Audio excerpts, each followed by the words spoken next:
Okay, so what have we got here? The last part of Sam's comment. This has taken up a lot of time. You've given me quite a good one here. Okay, and what is your favourite thing about Brighton? Brighton.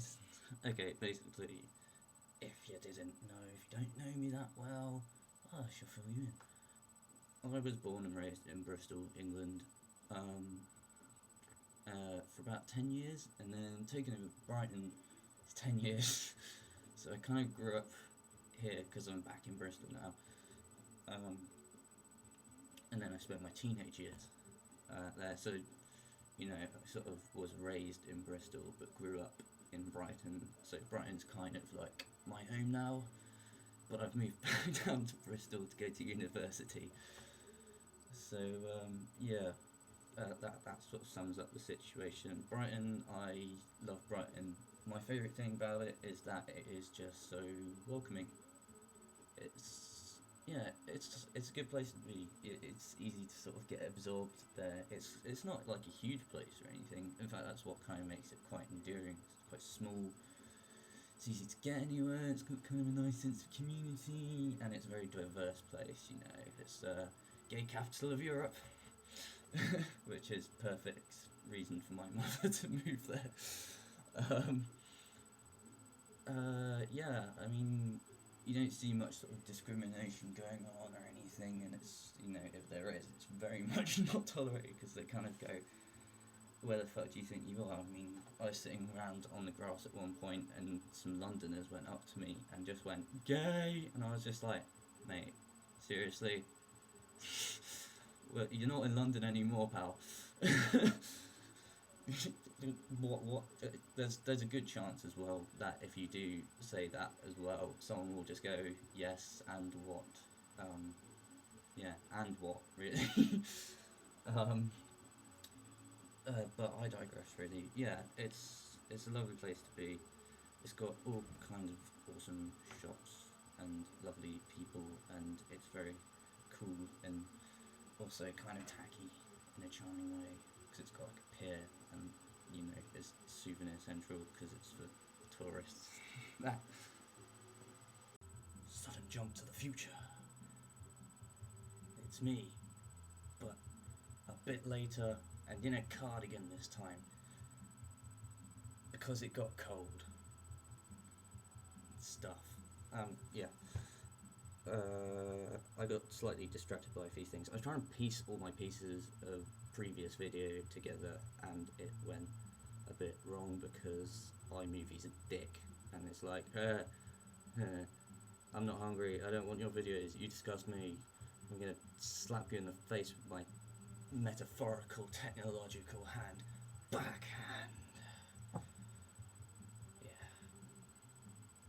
Anyway, I did it on YouTube, and that's why this is all going to look really jumpy. But I already look kind of really jumpy and twitchy and nervous. But I'm a little bit less anxious now, because there's a lot less shit going on around. And I can speak a little bit more loudly because my housemates have gone out hilariously. They came and visited me before they left, and were on some kind of large amount of drugs, and my housemate wanted to cuddle me because apparently we never did before. Funny that. Now, travellers, shall we press on with the old adventuring into the inbox? Eh? See what other people have to say? Yes? Seeing as though we got through the 13 minutes of me talking about one person's question. Whew. Well, I've had a little bit of time to recuperate, had a cup of tea, had some toast, ready to go. Right, onward. What are your words, dead world leaders from Tumblr? I reply to your plea for questions, queries, and so on, and present you with this question, good sir. Thank you, Jasper. What has been your favourite video game of 2011, and why? Smiley face! I'm gonna flat out admit here, I've been shit this year with games in general. Been at uni for the past 2 months, so money went pretty fast. I've been mainly catching up on old games. I got my Xbox really late in life, really. So yeah, I got a few new titles. The last time I got genuinely new titles was last Christmas, funnily enough, and the time I'm going to get all the games I want this year is going to be this Christmas, which isn't that far away, to be honest. So yeah, I've got, you know, Portal 2, Assassin's Creed Revelations, Skyrim, Lord of the Rings, Battle for the North, I think it is, and Rage, and yeah, so on and so forth. But I'll tell you what games I have enjoyed this year, basically. It may not be 2011 releases, and sorry for not being very current, but, you know, I like to catch up on the classics. I think classics are more important than present.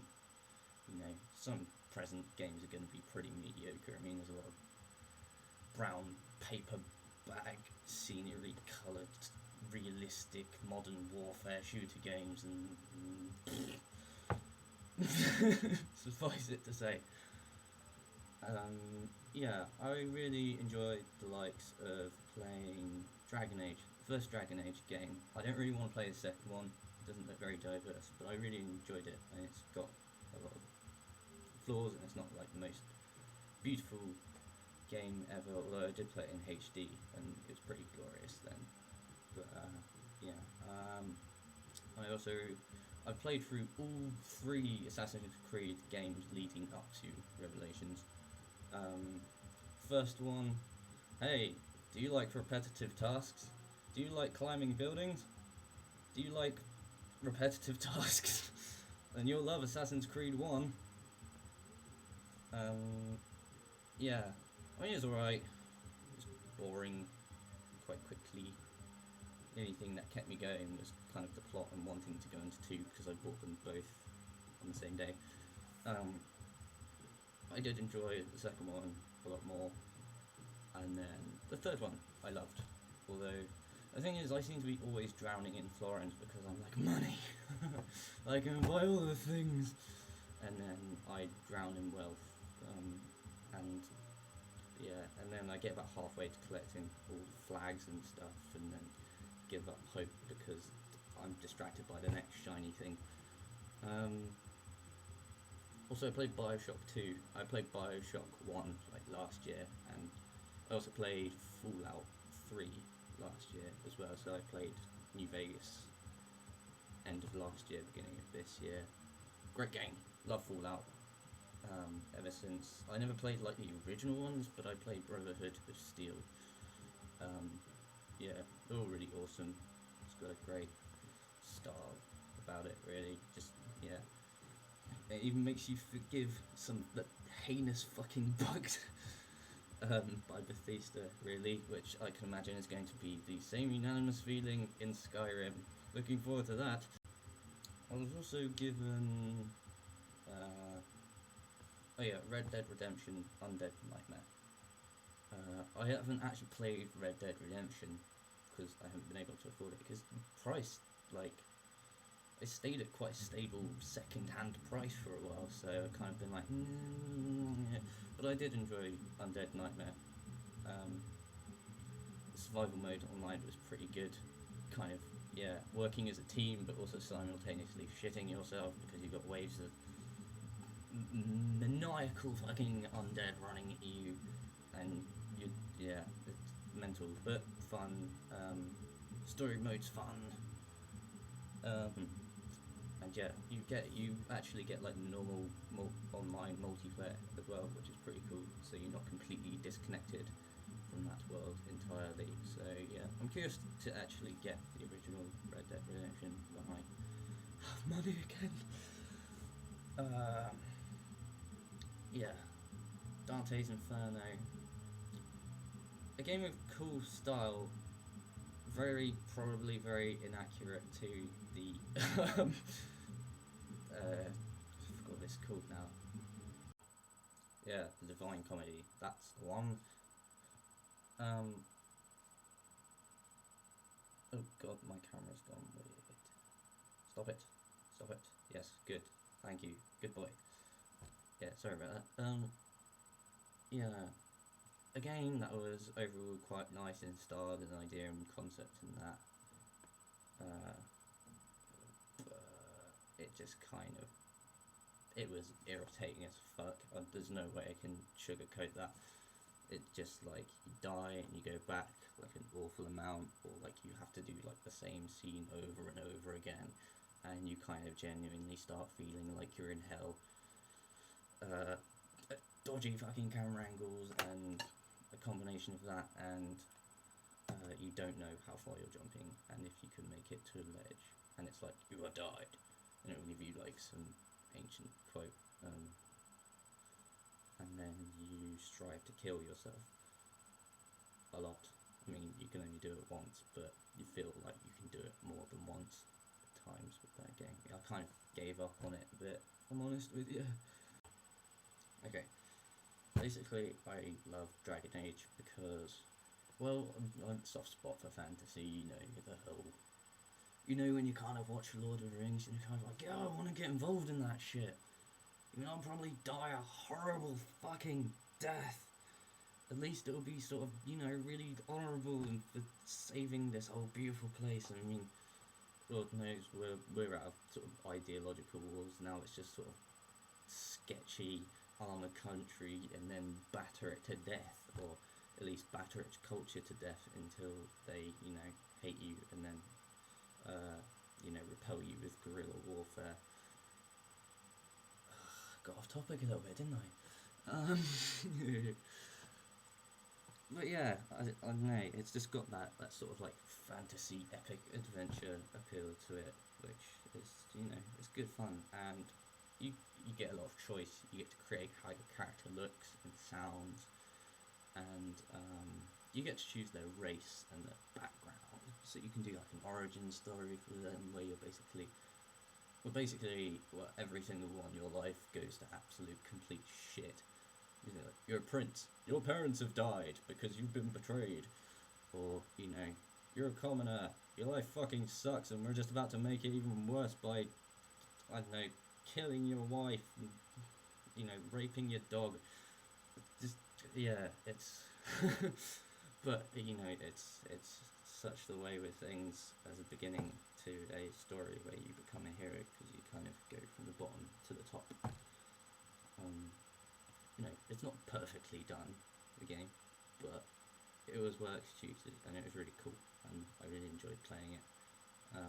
It's a bit annoying to play like a second time, because you get like achievements for doing like different choices and that, but I might leave it a while, because if you do it again it's a bit like repetitive. But yeah, that was good fun, although I have to say ending was a little bit easy. It was just really long, but maybe I just got too good at it, because you know, it's me after all.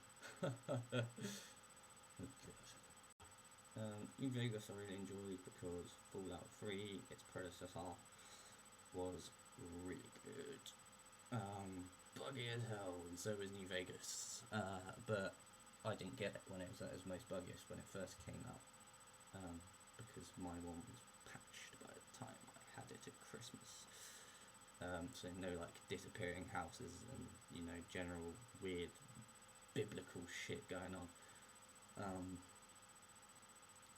So yeah, that was good. It's kind of, you know, the general exploring an expansive desert wasteland in this like 50s-esque sort of sci-fi apocalyptic wasteland, like Mad Max and I don't know, 50s example movie put in there.